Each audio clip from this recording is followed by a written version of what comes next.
Now I find myself working for a company making around 220,000 as well. I had a $40,000 check in 1 month. What's your opinion on some people thinking that sales is only for extroverts or sales is only for aggressive people? I don't even have enough time in the day for the bad messages. What is tech sales like for women? In this podcast, I'm talking to David, who has a flourishing tech sales career. He reached the $220,000 mark in just 4 years of being in this profession. This podcast is going to be really valuable for two types of people. One, if you are still thinking whether tech sales is a good career for you or not, David has broken it down into pros and cons. Second, if you feel that tech sales is the right career for you, then you are in for golden nuggets on how to get a job in tech sales and how to reach out to people the right way. Let's get started. David, so what's your story? How did you get into tech sales? Yeah, it's a great question.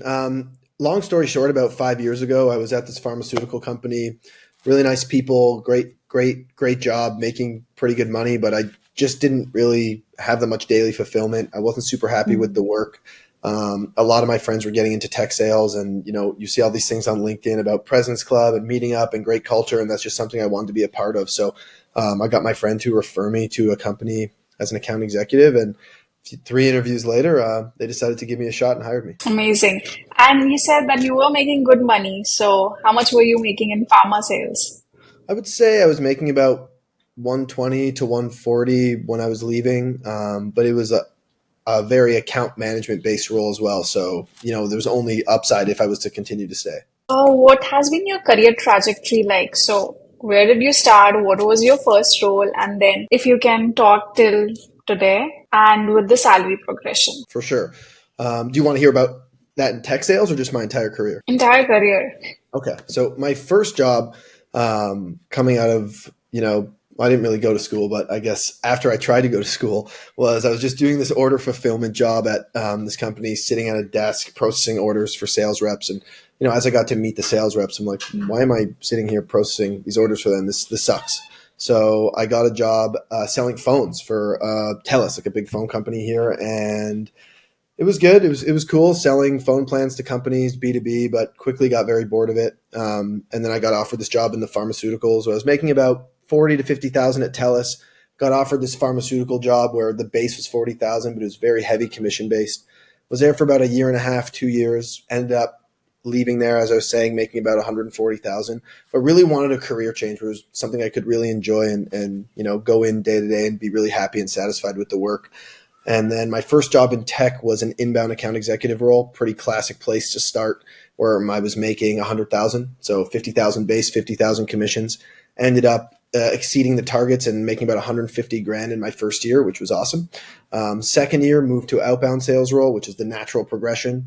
So that was about 60 base, 60 commissions, made about 180 that year. So again, exceeded the targets, and then went to a mid-market role where I was making about 200,000-ish. And now I find myself working for a company making around 220,000 as well. What a journey. Amazing. Yeah. And what do you do with that 200K?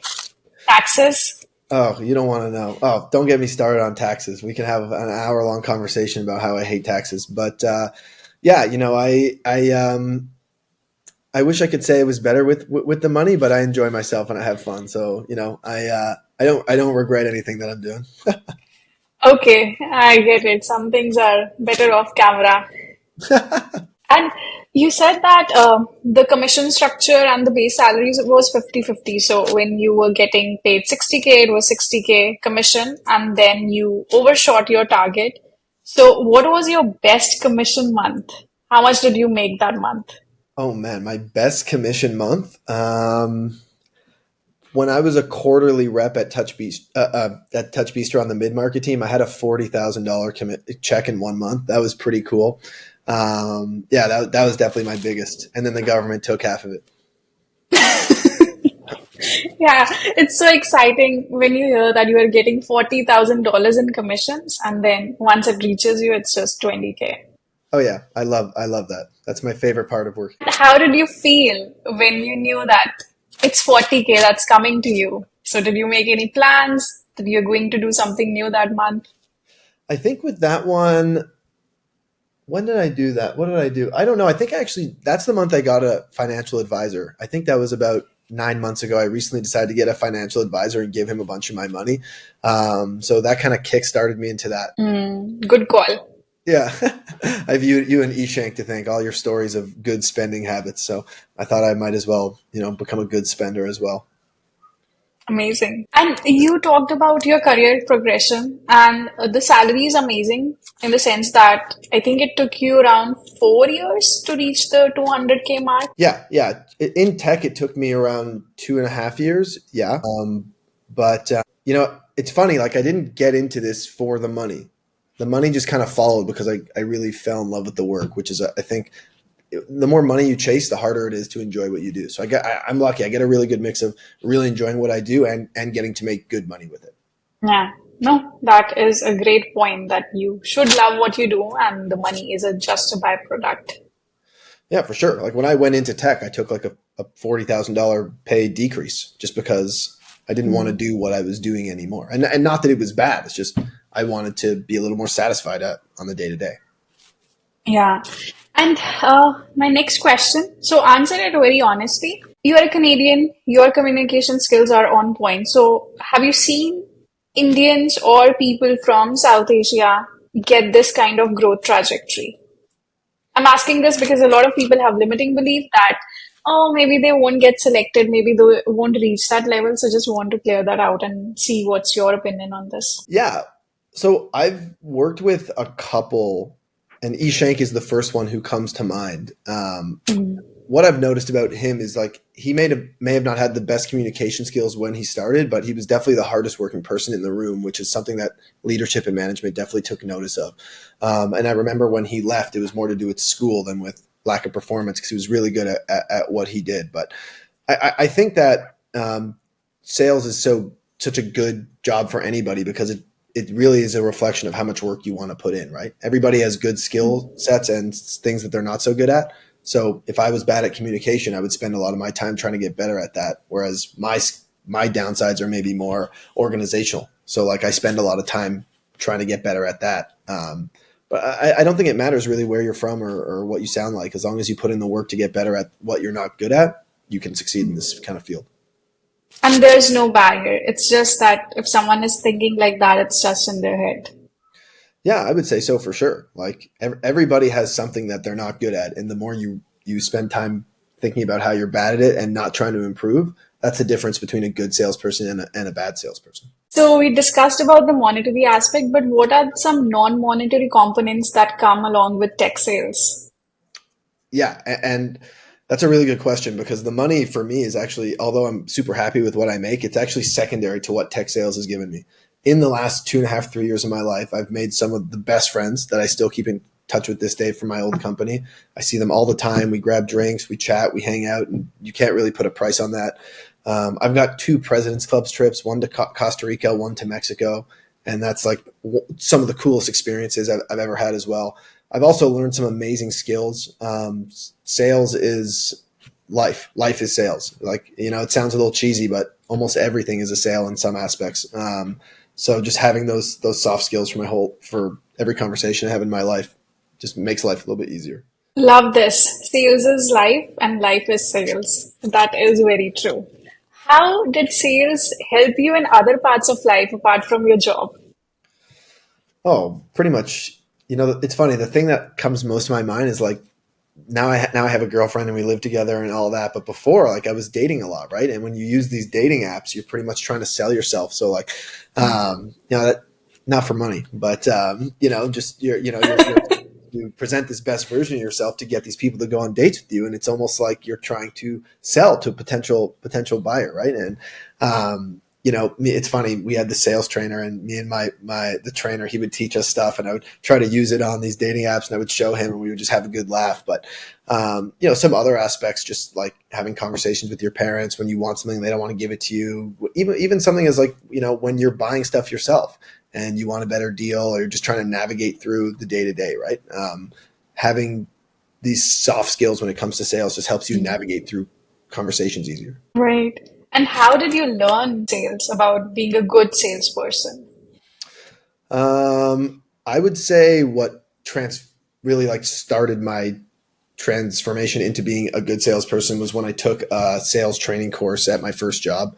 Actually, this guy named Ross Morgan, he was the sales trainer, and the way he viewed like consultative selling just kind of opened my eyes up to a different type of selling, since everything I did before that was a very like transactional commodity style of sales. So I didn't really realize how many different techniques there were, or how many different ways there were to sell. I just thought it was just like, call, pester, eventually get someone to do something and hope that it works out. Do you think when you just entered your first role at TELUS, were you good than most people at sales, or did you also have a learning curve? No, you could argue that was like one of my first sales roles, my first like real sales role. And what I think I've always had throughout my whole life is this like natural tendency to be a good talker and, to get people maybe to see things from my point of view, or just that natural salesman ability. But when I went to TELUS, it was pretty much me and two other people who had been doing it for a while. So there was no real training. There was no onboarding. They kind of just threw me in, and I didn't have much success there, but I don't think anyone will have much success at a place that doesn't really help you get to a certain standard that they want you to be at, which is also a great part of tech. I've never really joined a company. I've only been in 2 tech companies that didn't have an excellent training and onboarding program for the first like 2 to 3 weeks. Okay. Now I find myself working for a company making around 220,000 as well. So, David, you said that you have been a people's person, and I want to know what's your opinion on some people thinking that sales is only for extroverts, or sales is only for aggressive people. Yeah, I have that conversation all the time with people in my life who I think would be decent at sales, and their number one response is, "I hear you on your calls, like I don't think I could convince someone to do something. Like I don't think I could ask someone for money, or I don't think I could be so aggressive." And I do think I have maybe a little more of an aggressive tendency, which I don't think is a good or a bad thing. Everybody has different styles, but I know tons of salespeople who have incredibly cool, calm demeanors. They're not very social. They keep to themselves. And I think the natural idea is like sales is for pushy, annoying people, where when you get into selling software, you get into selling something that's meant to be helpful. It's really just about uncovering problems and seeing if whatever I have is good for the problem that you have. If I'm selling solutions in areas that you might have problems, and it's hard to really show people that, since they are on the other side of it. They're on the receiving end of the guy trying to clean their gutters when you don't even own a house, or, trying to sell you a phone plan when you're already with that company.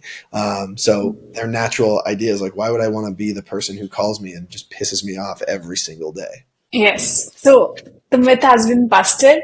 Anyone who thinks that they are solution oriented and they want to help people and they want to learn how to grow in that, they can nail it irrespective of what their starting point is.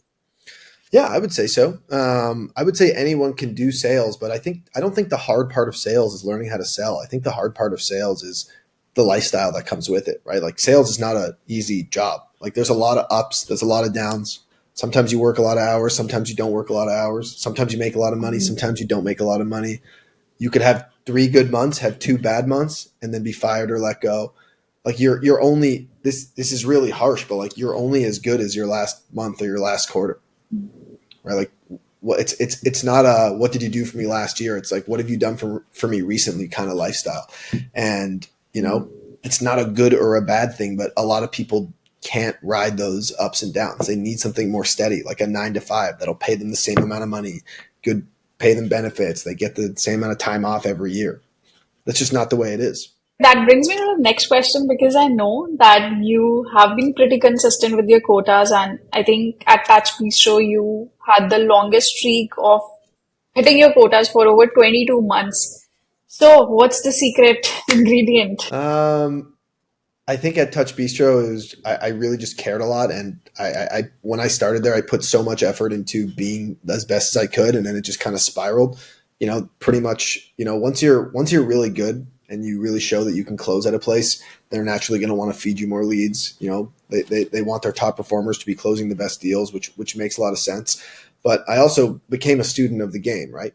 We had a training program at Touch Bistro that was only for new hires once every month. I joined that 13 months in a row, even though I already took it month after month after month after month, because I didn't want to just hear him. I wanted to understand what I was doing. And then I started leading those training programs with him. So I got to teach all the new reps. So whenever somebody onboarded, the first person they saw in sales was me, right?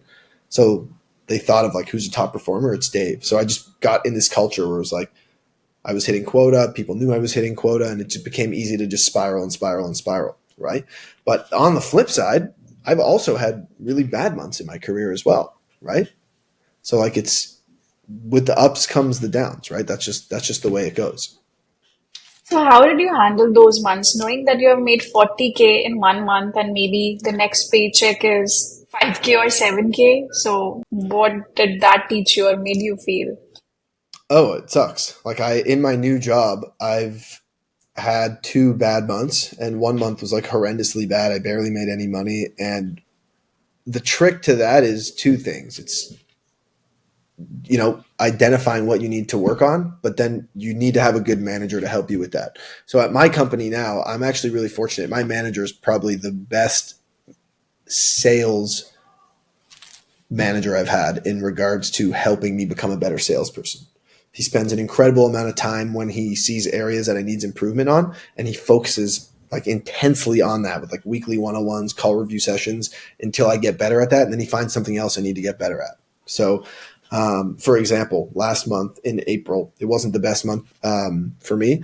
And he identified things that I need to get better at. And for the first 2 weeks of this month, like we met very frequently to do that. And I could say now that I'm up to speed, but if I was only doing it myself, it would be really tough. So it's a mix of getting lucky with the right company and having the willpower to do it yourself. That is an interesting insight that you have to keep going, but you also want to make sure that you are receiving the right guidance. For sure. Like sales is something that's ever evolving, right? It's not like, 1 + 1 is 2. That's how it's always going to be, right? But sales is always changing. And if you have a manager who's always keeping up with that and knowing how to help you improve, if you use him as a resource, you'll naturally get better and you won't struggle anymore. But I will say it's very hard to find a manager who is able to do that. Like this is the guy I have now. It's pretty amazing at how he's able to do that while he's managing 7 different reps. It's a really good manager. Yeah, no, he's really good. Yeah. So now we discussed the highs and lows of sales. So what are the top 3 things that are really good about sales and 3 things that suck? 3 things that suck. That's a good question. 3 things that are really good about sales and 3 things that absolutely suck about sales. Okay. So one of the things that's really good, the odds are good if you're a good salesperson, you keep moving up in your career, you'll make more money than you ever thought you could make it in your life. Like I'm a university dropout and I'm making more money than almost every single one of my friends who has these like fancy degrees. So it's cool that I'm able to have that earning potential without going to the traditional university school route. Another thing that's great about sales is if you work hard, you play hard. Like I've been on 2 all-inclusive paid trips. My company now is taking us all to Mexico because we had an incredible last month. So we're all going in September. These are things you don't get working at other companies. And that obviously sucks.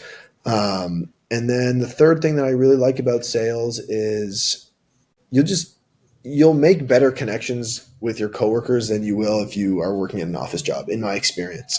It's just something about, having a very competitive nature against one another, always trying to, do better than each other, but also trying to support each other. Like at my company now, if someone's behind and it's the end of the month, people will cover meetings for them. People will take meetings, try to close deals for them. Like it's cutthroat, but it's very supportive, which is also really hard to find in a company as well.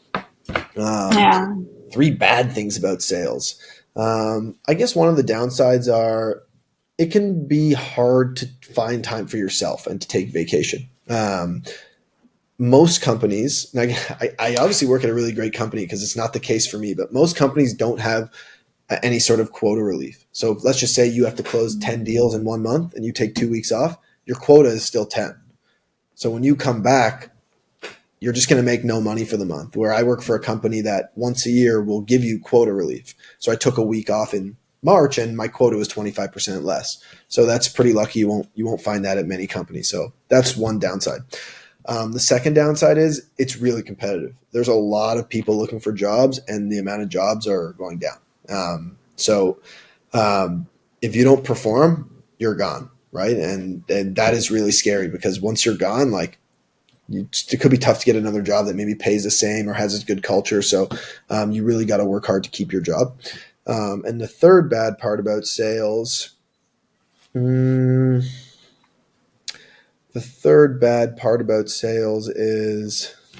oh, that's tough.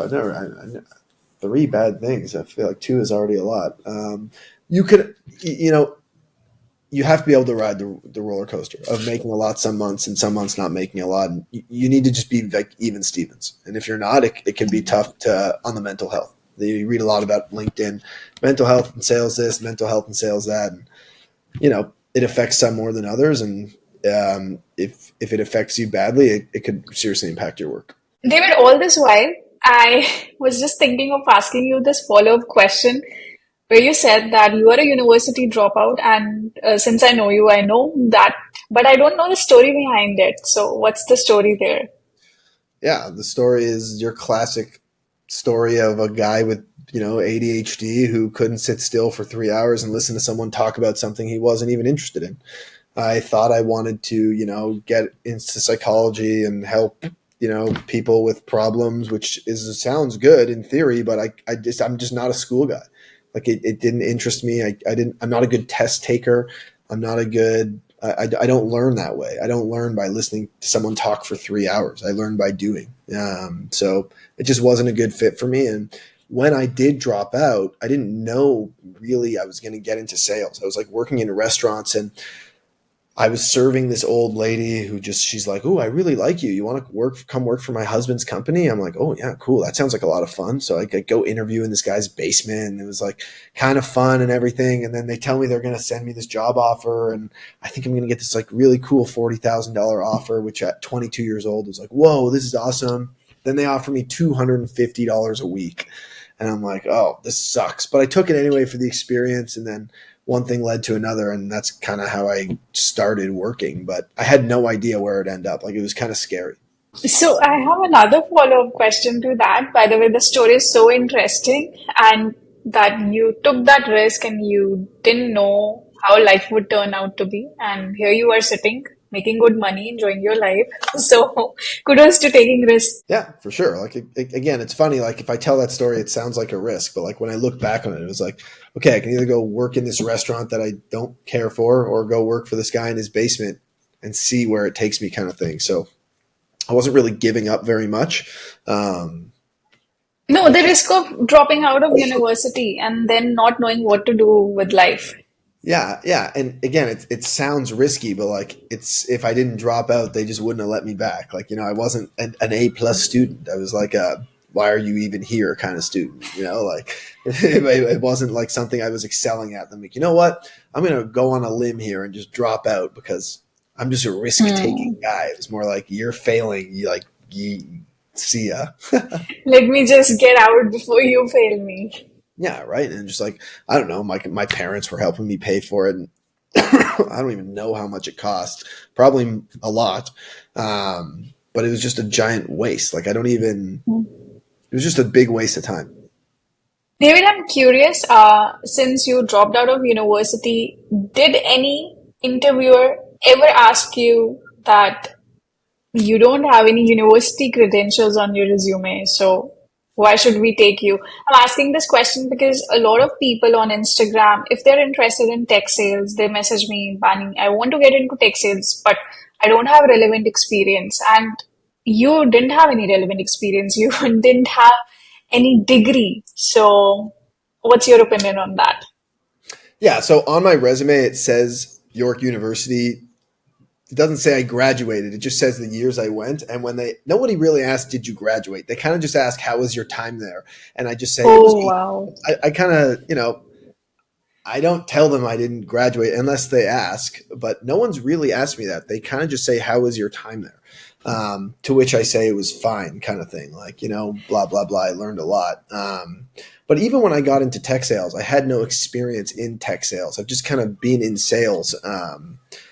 But yeah, like if you don't have relevant experience or a degree, like you're going to have to start at the very bottom. And most companies that I've worked at, I guess the two I have worked out, are totally open to hiring people for entry level roles, which is the SDR position with no prior sales experience or education. It really comes down to like how you interview. Do they like you? A really big thing as well, especially where I work now, they look for if you have high success in something in your personal life. So for example, are you a high level athlete? Can you commit to working out and stuff like that?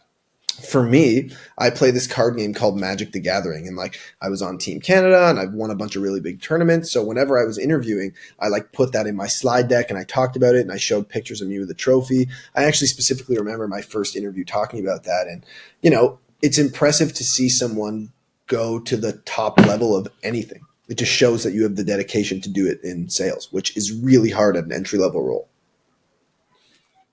That's a great insight because if you are successful in one domain, means that you do have the character traits of a person who is willing to work hard and be the best in their domain. For So, sure. if anyone does not have any work experience, if they have anything, even in extracurriculars or like personal life, like you mentioned, they should definitely highlight it. For sure. In entry level sales for SDR and BDR positions, the hardest part is not the selling. It's the grinding and the long days and the facing rejection and the many calls. Like you'll learn the sales stuff over time. You'll take a course, you'll read a book, right? But like I would rather, if I was the sales manager or the hiring, I would rather hire someone who could work really hard every day than someone who's done the job before for a job that is more dealing with inbound leads and cold calling. And that's not actually selling the product, but is selling the meeting of the products to get and book the meeting. Since we are talking about interview, let's say you were to interview one person tomorrow and they don't have any work experience, they don't have any related degree, they're just switching their field. So, what would you test them on? Oh, that's a tough question. So I don't really conduct many interviews, but I would say, again, like I think that if someone at my company was to conduct an interview or my last one, they would really ask about how you were at your prior job. So no matter what it was, like, did you get promoted? What were your work days like? Do you have any accolades? And then they'd ask you about, your personal life.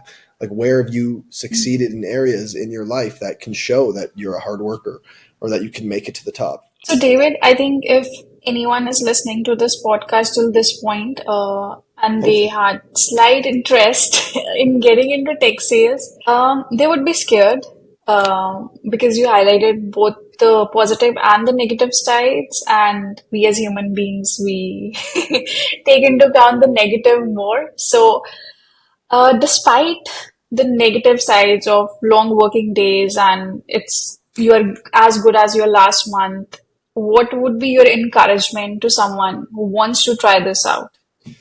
Yeah, I would say that the negatives are really slim compared to the positives. Like every job has negatives. I'm sure if you ask almost anyone that you know about their job, they're going to tell you how much they hate it and how it sucks and how this and that, no matter what they do. I don't think tech sales sucks at all. I don't think my job sucks. You asked me what 3 negative things are, but I would say that if you want to try it, just do it. Like if you have a skill right now, let's just say you're a teacher or you're a therapist or whatever, and you don't like it, just go back to what you're doing, right? It's not like you are losing your skills. You're just seeing if something else works for you, right? So the skills you have are not going anywhere. You can always apply for other jobs. It's just there's a tremendous amount of upside to doing something like tech sales if it's something you want to do. But here's a good example. Like I think my girlfriend would be really good at tech sales, and naturally as a salesman, trying to talk her into it just because I think, oh, you can make a lot more money, this, that. But she just tells me, she's like, I have no interest in this. I don't want to talk to people like this all day. I don't want to sell anything. I don't want to do it. Nothing you say can convince me otherwise. So it's just not for some people. You have to really want to do it. Right. And let's say someone wants to do it because money is a great factor, right? When you choose your career and tech sales has good money in it. So, who are those people who should definitely stay away from sales? Like, what are the character traits that you would identify? I would say you probably won't be very good at this if you aren't motivated, if you aren't willing to, if you don't have a competitive nature. Now, that doesn't mean you have to be like a cutthroat person, but like, you're going to want to try and beat everybody else on your team, even though you're competing against yourself. You just naturally want to be the best. People who aren't curious, sales is really just about asking questions and being a good problem solver, uncovering problems.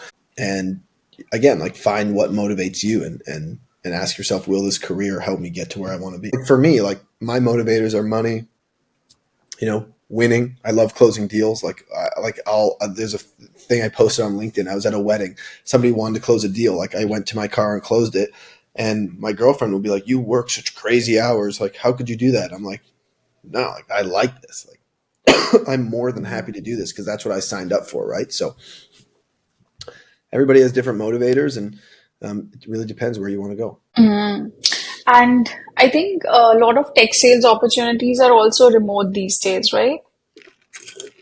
Yeah, I would say so. It's like a good mix of like hybrid, remote. It really depends what company you work for. Again, like I got really lucky with my company. They're out in California and I'm in Toronto. So I work from this desk every day. A lot of my friends are 2 days in the office, 3 days at home. But if you're new, you probably want to be in the office more. That's how like you really learn how to grind and how to sell properly. David, now coming to the part about applying for tech sales. So, what are the ways that people might have reached out to you that sucked, and some of those that stood out, and you thought that you should definitely refer this person? Yeah. I think applying for jobs these days is so hard because there's so many applicants and there's not that many jobs and everybody's applying the same way. They're sending resumes, applying on easy LinkedIn, and they're just not doing anything different than the candidates that are getting the jobs. So for example, at my company now, I think we posted like a BDR job that had like 800 applicants, like something crazy like that, which is absolutely insane. And most people probably just send their resumes. So whenever people reach out to me, they'll ask me for time to chat, or they'll ask me for 5 to 10 minutes to ask me about my time at Owner and this, that. And I generally don't respond to those types of messages. Can't respond to everybody who asks me for 5 to 10 minutes, right? Like it's too much, right? But I do respond to the messages that are thoughtful. They comment on a post of mine. Hey, I read this that you said, like, how was this? Or like, give me some insight into this, or something that will at least elicit a response, just because there's not enough time in the day to talk to everybody who wants time. Like I got a job to do as well, right?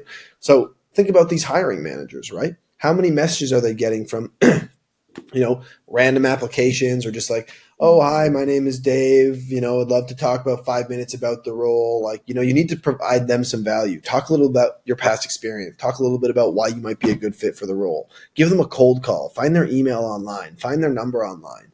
Do something to actually stick out that'll show that you might be good at the role that you are applying for. And this is a good first step. I can't tell you how many people ask me to look over their resume. My resume sucks. I'm not going to be able to help you with that.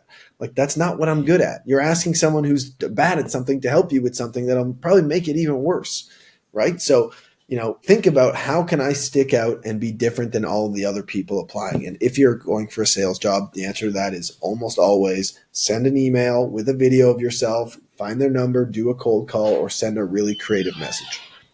Okay.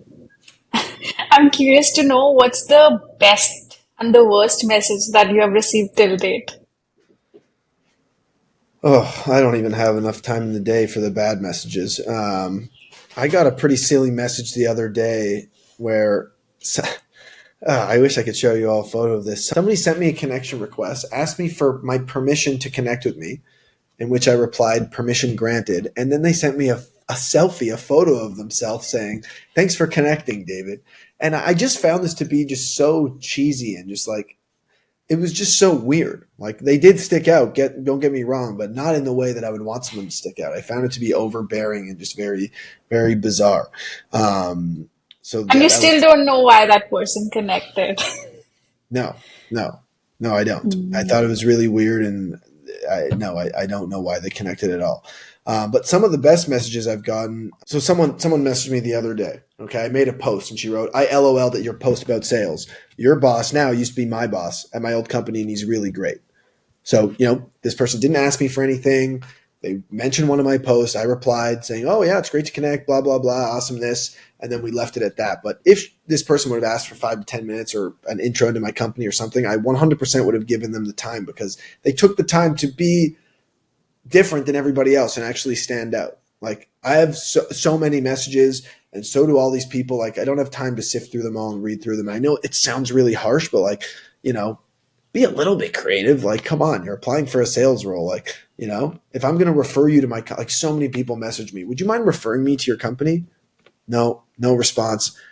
How am I going to refer you and put my name on your brand when I don't even know who you are? The message you sent me was all give. It wasn't helpful. So no, like if I'm going to refer you, you got to make sure that you're showing me that you could actually do a good job. David, so there are people who are not from Canada and they have an accent. Like I have an Indian accent.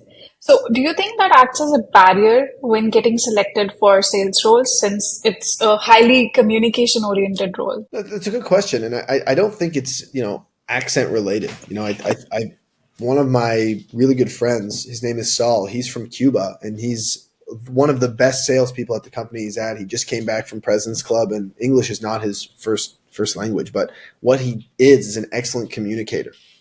And he's worked on being crystal clear when he's on calls and making sure that he's not talking too fast and talking over himself and just making sure that, he's enunciating properly and all that stuff. So if you do have an accent and you notice that when you talk in English, if it's not your first language, you might just want to spend some more time practicing in the mirror, practicing in the shower, or doing role plays and making sure that when you do speak, obviously your accent's not going to go away, but is what you're saying going to come across clearly and effectively? Okay, so the accent doesn't matter. It's just that your speech should be articulate. Yeah, exactly. Right. Like everybody is from different places. I would say to that, no, I don't think it's a matter of your accent. It's just a matter of making sure that you can communicate clearly. Like there's talented salespeople from all over the world, right? And especially somewhere like Toronto is so multicultural, right? Like you don't know where anyone's going to be when you pick up the phone. So as long as you're doing a good job with your sales pitch and you're understanding the fundamentals of sales and you're making sure you're communicating effectively, I don't think it should matter too much or at all. Right. Now coming to you.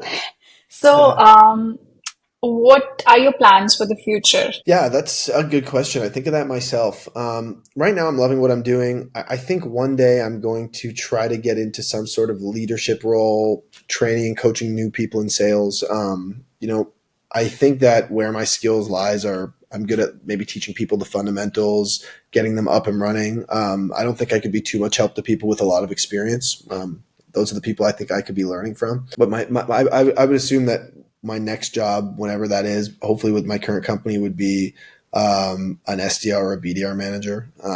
On the side, I do a lot of training people in tech sales. A lot of people reach out to me on LinkedIn for some help. So, I spend my time coaching them, which has been really helpful for both myself to learn how and for them for their jobs. So that's probably where I will end up down the road. But for now, I'm having success as an individual contributor and you just got to keep the ball rolling sometimes. Don't change it if it's working. That's true. Now, this brings me to another question. Let's say someone is interested in tech sales and they're in their 20s. They don't mind working the long hours. They don't mind the pressure. But if someone wants a more relaxed life later, let's say in their late 30s and they want to focus more on their family. So are there any exit opportunities where a person can still stay in sales, but they are not the one who are responsible for hitting the quota or taking calls daily? I mean, a slow-paced life compared to when you are actively involved in sales. I don't know if that exists in tech sales. I'm pretty sure everybody has a quota, but I don't know. I have a quota. I think my manager's quota is all the reps' quotas and the VP quotas and the manager's quotas. I don't know how far that goes up and who has a quota, but I do know that the people I know at the companies I've been at, they work really hard when they're going up. And I think there's still just a lot of pressure from different people, right? I don't really know the right answer for that. If when I'm not 40, right? So what do I want to do when I'm 40? I'd probably, if I had to guess now, become a manager. Not that it's less pressure. It's just a different type of pressure. It's a different type of grind, right? It's like less of an individual daily grind and more of helping people get to where they need to be. But again, I'm not there, so I really don't know. Okay. So, you said that even, of course, your manager would have a quota, but that would be the team quota, right? That they have to make sure that the team is performing well and they are not the ones who take the calls, right? Yeah, that's right. But like if your team isn't performing well, his boss is going to look for someone else to manage the team, right? So, and then if the guy above, his managers aren't doing well over and over, then his boss is going to want someone else to replace him, right? So, you know, I think it gets harder as you go up because you're relying less on yourself. Like I'm relying on my number. I'm responsible for my number, but my manager is responsible for 8 numbers, right? So it's a different type of grind. You're just juggling a little. You're juggling more, but it probably is really intense too. My manager works a lot of hours. Like he's a really hardworking guy. Out of all the managers I've had, the one I have now is by far the hardest working when it comes to hours put in. Talking about hours, so how many hours do you have to put in on your busiest day and then like on your day when you want to take it slow and on average? It's hard to say. Like it depends where I'm at in the month, what I need to be doing, if my pipeline is full or if it's empty. I would say it's like a solid work day almost every day, just sometimes weird hours. Like today I took a meeting at 6 p.m., right? And I didn't have many meetings during the day, but it was a holiday. But if it wasn't a holiday, I'd spend that time maybe cold calling or email prospecting or looking through my pipeline. So there's always things to do, but a lot of the times when people hit their quota, they'll start to take it easy a little bit, and that's just the nature of the way sales is. Right. But the best reps always have their foot on the gas. So it's hard to say, but yeah, it's generally a pretty full work day. How would you quantify how many hours on the busiest day? The busiest day, 10 or 11. And the month gets crazy. Like on the last 2-3 days of the month, everybody is going. Like I tell my friend, everybody who knows me well doesn't call me to hang out on the last week of the month. My girlfriend doesn't make any plans. I don't do anything either because I know I'm going to have stuff to do. And even this month, this is the best month I've ever had at my company. I'm 150% to quota, but now I could maybe hit the record. So now I have to keep working hard, right? There's always something more to achieve, right? Or I want to build pipeline for next month. But also it's a pretty general understanding that like you shouldn't take time off at the end of the month. It's just not a good look in tech sales, like at all. Even if you're at quota, it's just no good. Yeah, your next month would suffer then. Well, also it's just like we all want to break our team goal, right? It's like we're not just working for ourselves. Like we're all owners of the company. Everybody gets stock options, right? Like the better we do, the more likely we'll get more money and maybe we'll have a quicker exit. Obviously that's long-term thinking, but like the better we do month over month, the more money we'll make long-term. I don't want to leave this question at the busiest hour because some people might get scared and that's just like the busiest day. So let's say at the start of the month, how many hours would you typically consider that you work? It's funny. I'm never going to a full day. Like, yeah, like I would say like 6 to 8 for sure. Like, like 8 hours. Yeah. Like any other job. Yeah. Yeah. Like any other job. It's a different type of work. Like, like sometimes my days are full of meetings. When I don't have meetings, sometimes I'm prospecting. You know what I mean? Like it's like the goal is to hit your monthly number. Whereas at a normal job, like I remember when I was working my desk job, there was always stuff to do throughout the day, right? It wasn't like hit this number and you're good. Even though my job isn't like that now, if I could hit my number, let's just say my number was 20. Okay. If I could hit my number of 20 working 1 hour per day, nobody would say anything to me because I'm doing the job they were given. But I can't. Nobody really can. But it's really like a performance-based job. It's like most companies only care what you're doing throughout the day if you're not hitting your number. If you're hitting your number, you're doing your job. Whereas Like if you work a desk job or whatever, if you do your job, they'll probably just give you more work to do. Yes, that is true. So they'll get the juice out of the Yeah. complete eight Yeah. hours. Like I'm not an hourly employee, right? Like I don't have a set time for lunch. You know what I mean? Like sometimes I don't eat lunch if I'm busy, right? Like I don't have to clock in at a certain time. I don't clock out at a certain time. My goal is to hit a certain amount of revenue for the company. And that's what I was hired to do, whether it takes me 10 hours a day or 1 hour a day. That's my job. Since we talked about the long hours, now I know that tech sales is flexible since you mentioned that it is more of performance oriented and you don't have to be at your desk from 9 to 5. So, are there any advantages to that as well? Sure. Yeah. And I would just clarify that I usually am available from 9 to 5 just because things come in. But yeah, like for example, if I'm pacing well or if I'm ahead of my quota, like I won't mind asking my boss to go golfing maybe if the weather's nice, take off at 3 o'clock or something like that. Just last week I was doing really well and I was visiting my girlfriend's family and I'm like, ask my boss, can I go golfing with her dad? He's like, absolutely, go ahead, right? But it's a give and take, right? Like sometimes I'll work more at night or I'll make up for it on the weekends or it really depends on where I'm at. Like if I'm behind quota, I don't ask these kinds of silly things, right? And it's like this is not. It's insane. He's gonna be like, send me a message like, well, no, or just like this is probably not a good idea. You won't say no. It's probably not a good idea, or like you know what I mean, something like that. But again, like it's give and take, right? I was noticing the cultural difference in your answer. You know that this is going to go on YouTube, and you are openly talking about that you went to your girlfriend's family. So that's quite refreshing because we can't do it like that. What do you mean? We can't publicly say until it's official that yes, Oh, we went on an online platform where all our relatives can watch us. like a wedding ring kind of official. Yeah, or it's official between the families. Oh But yeah. there are always exceptions. Some parents are way more cooler than others. Right.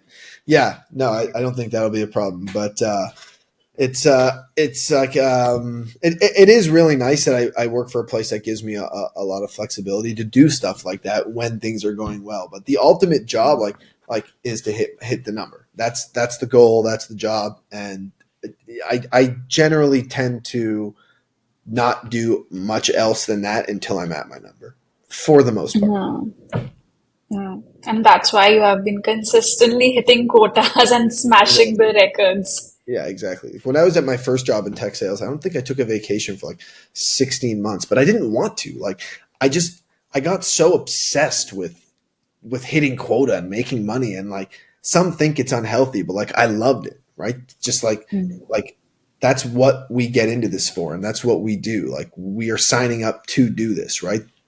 But the people who love it just they absolutely love it, right? And the people who don't just complain about it. And that's fine too, right? But like you're not going to get very far just complaining about something you signed up to do. So, David, I have a very interesting question. I just remember that once one of my mentees asked me that, Bani, what is tech sales like for women? Because sales is generally associated with aggressiveness, and women are, in general, not that aggressive as men. So, what's your opinion on that? Sales for women professionals. Yeah, some of the best salespeople I know are women. Some of the best sales leader I know are women. I don't really know exactly why, but there's way more male applicants, it seems, than women. And I'm not too sure about this, but when I was doing interviews at my last place, it just seemed like we were interviewing more men than women. I don't know why that is. Maybe it is the connotation that sales is aggressive, male dominated. Maybe people don't want to apply, but no, I think tech sales could use more women for sure. They're great at what they do. They're high performers, and I think that more companies would love more women to apply. Absolutely.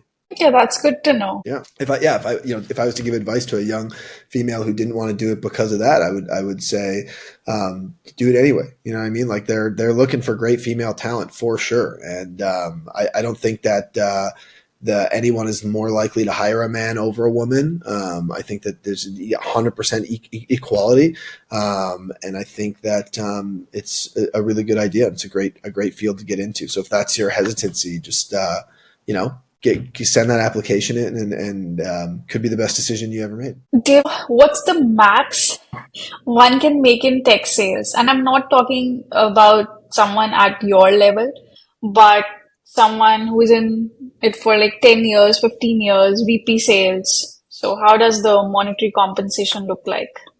Yeah, I don't know the full answer to that, but like what I do know is that, I'm in a transactional sales market, right? Like I'm selling to blue collar, like it's not big tech, it's somewhat of a transactional product, which isn't a bad thing, but there are sales reps who sell at the enterprise level for probably big companies like Salesforce, that type of stuff that are making $500,000, $1 million for sure. And it's a totally different job. Like you're trying to close 3 deals a year, 2 deals a year, and it's just really, really big sizes. And that's just at the account executive level. People want to do that their entire lives. They don't have aspirations to get into leadership, which is one of the best parts about tech sales too. Like moving up in your career, there's so many different pathways to take. It doesn't always have to be like rep to manager to director to VP to CEO, which is like what you'd think is the natural path. Or if I wanted to stay in sales forever as an individual contributor, I could always do that while still moving up in my income. So I don't really know what VPs make. I would assume a lot, like 400 or 500K if you're at the right company. But again, I'm not too sure.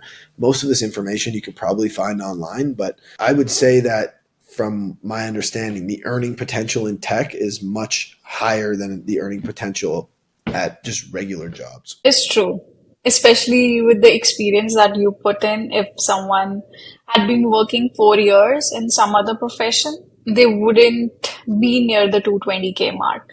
Not even close. And to put this into perspective, when I got laid off during COVID, okay, there was a point in time during the summer where I was doing Uber Eats walking. I would literally bring people McDonald's to their front door and pray that they gave me a $2 tip. And when they gave me a $2 tip, the endorphins in my brain were like, oh my God, like $2, this is so cool, right? To getting my job back, to going even the 6-figure job, which was fantastic, to now where I'm at in the short span of 4 years. Outside of tech sales, I don't know a single person who went from making low 6 figures to, another 6 figures in the short span of 3.5 years or whatever. The earning potential is crazy, but on the flip side, like there's a lot of reps struggling, right? A lot of reps not making as much money, right? You gotta put in the hours and you gotta work hard. Right. And what do you think is the biggest factor of reps not hitting their quota?